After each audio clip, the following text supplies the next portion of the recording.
Good morning, my dear children. Welcome to our English class. How are you? Fine. How was your day? Very good. So we have successfully completed our first 3 units of the English text, and we have 2 more units in the second volume. So shall we move on to the second volume? Have you taken the text? Yes. So look at the textbook. What is the name of the unit 4? Yes, very good. Flowers and showers. The name of the unit 4 is flowers and showers. Now look at this picture.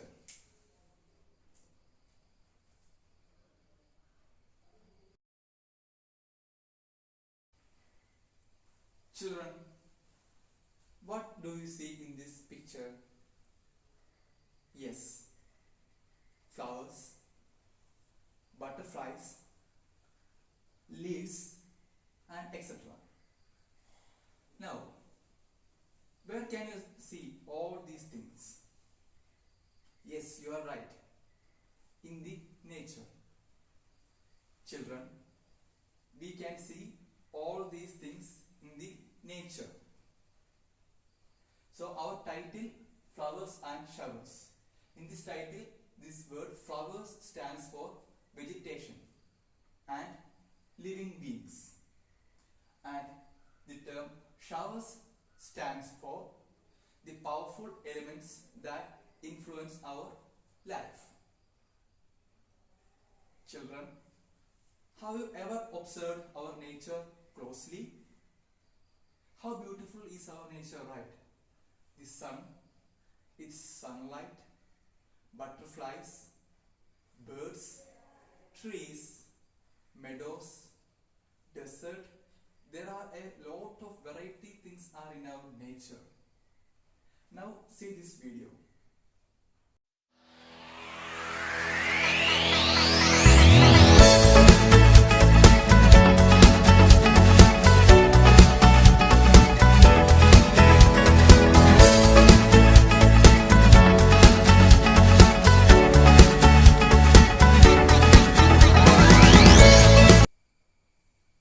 Dear children, do you watch the video?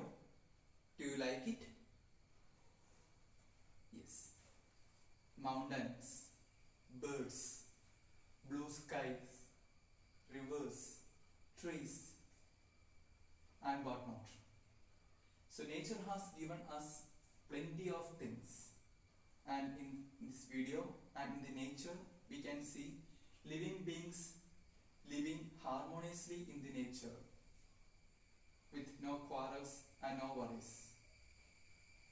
But even if nature is given us all these things in plenty, are we thankful to nature, or are we returning the same wavelength to nature? No. Nature is giving us plenty of things and we are enjoying that. But in return, we are not at all protecting our nature. Dear children, now see this video.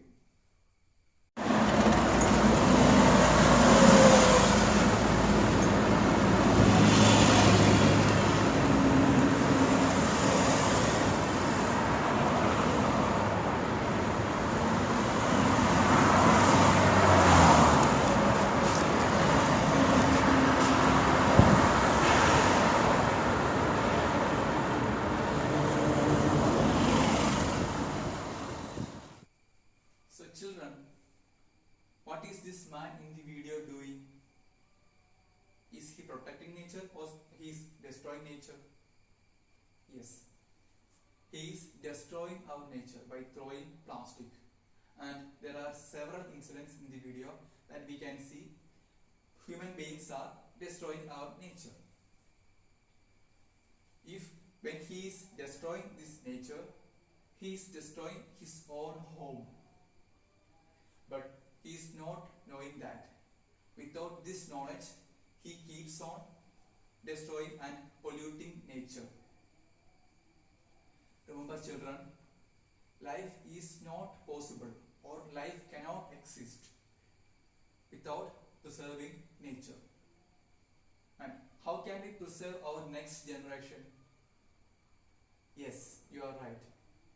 We can preserve our next generation only by preserving our nature. So now I think the theme of this unit is clear to you. What may be the theme? Yes, nature. So dear children, we are moving on to the next unit, flowers and showers. And in this unit, we have 2 stories and 2 poems. And in this class, we are going to deal with the first poem, Song of the Flower. What is the name of the poem? Yes, exactly. Song of the Flower. And this poem is written by the famous poet, artist Khalil Gibran. So who is the poet? Yes, Khalil Gibran. Children, so this is Khalil Gibran. Now let's get into more about him. Khalil Gibran. Khalil Gibran was born in 1883 and he died at 1931. Was a Lebanese artist, poet and writer. His work, The Prophet, which was written in 1923, is an example of inspirational fiction, including a series of philosophical essays written in poetic English prose. This book, The Prophet, has been translated into over 20 foreign languages, including Russian, Chinese and Japanese. He is considered as the 3rd most popular poet in English history after Shakespeare and Laozi. So this is a brief biography of our poet Khalil Gibran, and children, you try to get more information about the poet. And now you please take the textbook and read the first stanza of the poem Song of the Flower, including the details of the poet. And while reading the stanza, you may please note down the main ideas, the important ideas that you get while reading, and also you please write down the new words that you came across while reading. Okay, we will discuss this later. Okay, though. So you take the textbook and start silent reading.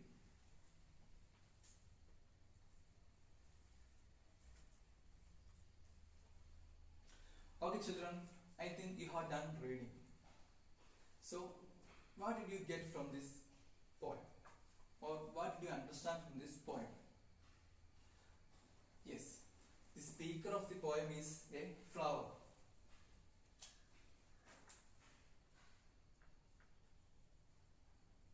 Speaker of the poem is a flower.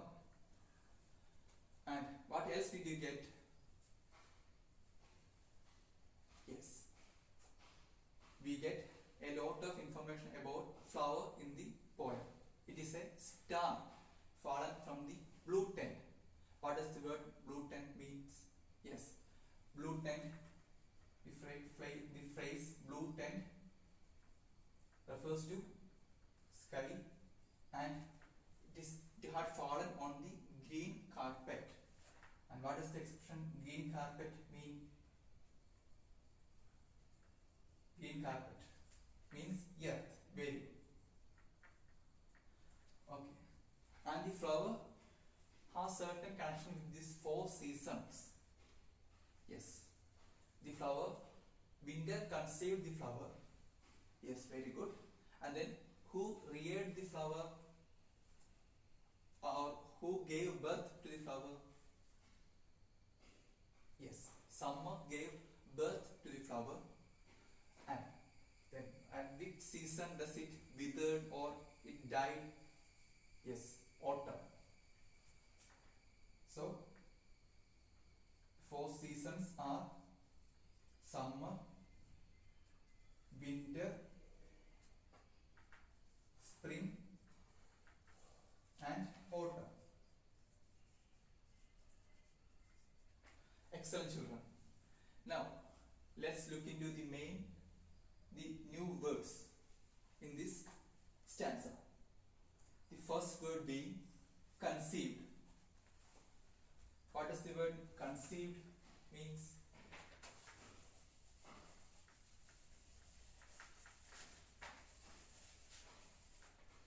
The first word is conceived.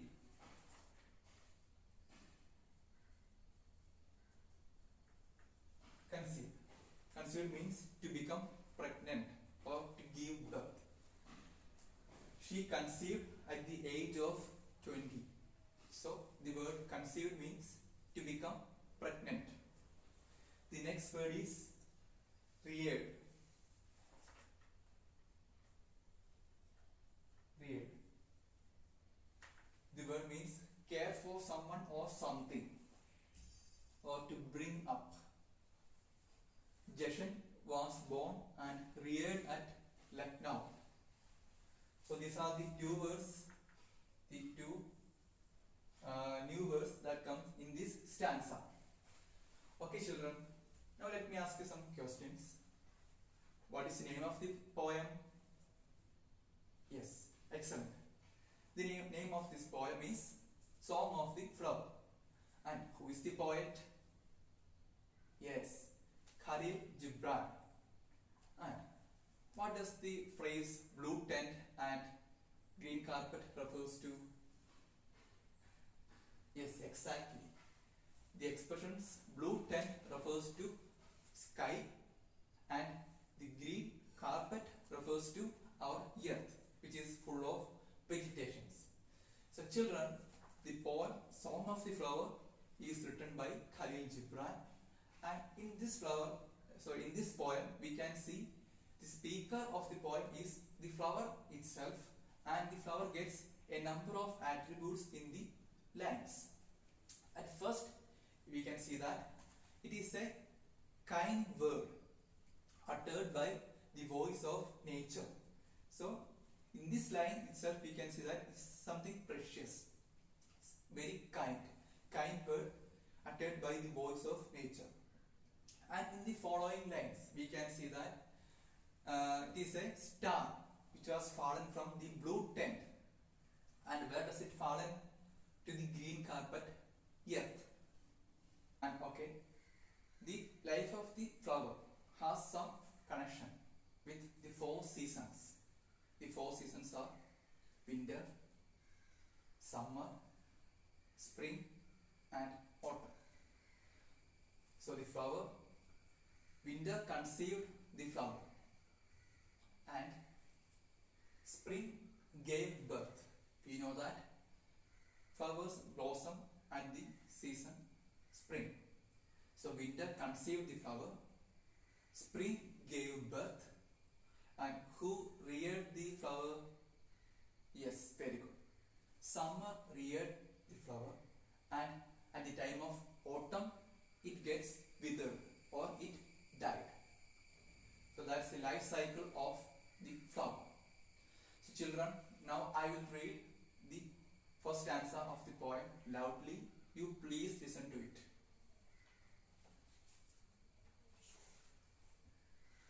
Song of the Flower. I am a kind word uttered and repeated by the voice of nature. I am a star fallen from blue tent upon the green carpet. I am the daughter of elements with whom winter conceived, to whom spring gave birth. I was reared in the lap of summer and I slept in the bed of autumn. Okay children, now I want you to read the poem. Anyone from this side? Yes.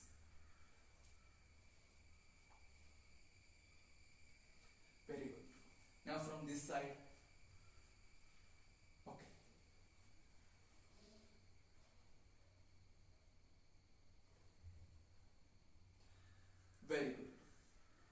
children, now let's discuss the textual questions. Okay. First question. Who is the speaker of the poem? Yes, you are right. The speaker of the poem, Song of the Flower, is the flower. The next question. What do the expressions blue tent and green carpet refers to? Yes, the expressions blue tent refers to the sky, whereas the expression green carpet refers to the earth, which is full of vegetation. How does the seasons related to the life of the flower? Yes, the whole life of the flower is related to the 4 seasons. Who gave birth to the flower? Yes, winter gave birth to the flower. Sorry, spring gave birth to the flower. Who conceived the flower? Winter conceived the flower. Spring gave birth to the flower, and the flower was reared by summer, and it get withered at the time of autumn. Okay children, now we have to discuss the poetic devices that come across in this part. Have you heard about the terms metaphor? Okay, so this is metaphor. A metaphor is a flower, a figure of speech that is used to make a comparison between two things that aren't alike but do have something in common. So these poetic elements comes in this poem. It adds the beauty of the poem. It's not just like just reading the poem, but it gets the beauty of the poem to a higher level. So the another examples of poetic device are, first one is metaphor, simile, personification, alliteration. Some figures of speech are used by the famous poets like Shakespeare, Wordsworth, Keats. In their poems we can see a lot of figure of speeches. So in this poem, in this stanza we have 2 main figure of speeches. The first one being metaphor and second one is imagery. So metaphor is a comparison between 2 things. They might or mightn't be not alike, but they have something similar. So in this stanza, I am a star. In the first line, sorry, in the third line, there's a stanza, I am a star fallen from the blue tent. So in this stanza, the flower is saying that the flower is a star. How can a flower be a star? A flower can never be a star. But in the poem we can see that the flower is a star. So it is a comparison. The flower is comparing itself to a star. So that is the meaning of the word metaphor. And the next figure of speech is imagery. Imagery refers to the mental pictures that the reader experiences while reading a poem or story. So while reading any poem, we can some pictures which comes to our mind. Though it is written in the lines, it is received in our mind as some pictures. So the examples being blue tent, green carpet.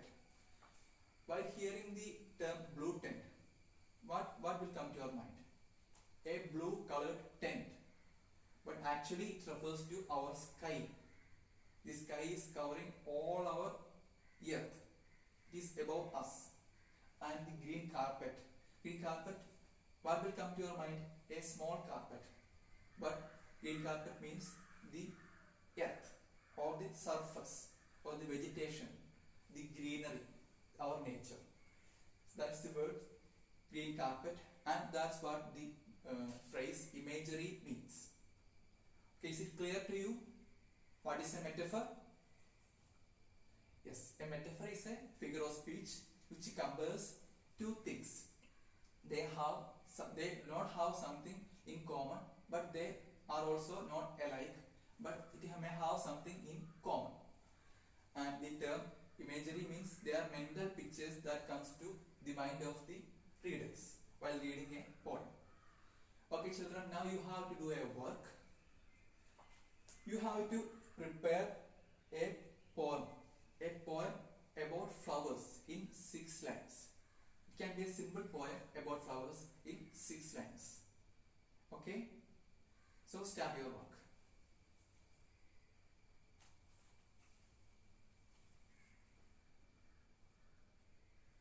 Okay students, I think you have done your poem.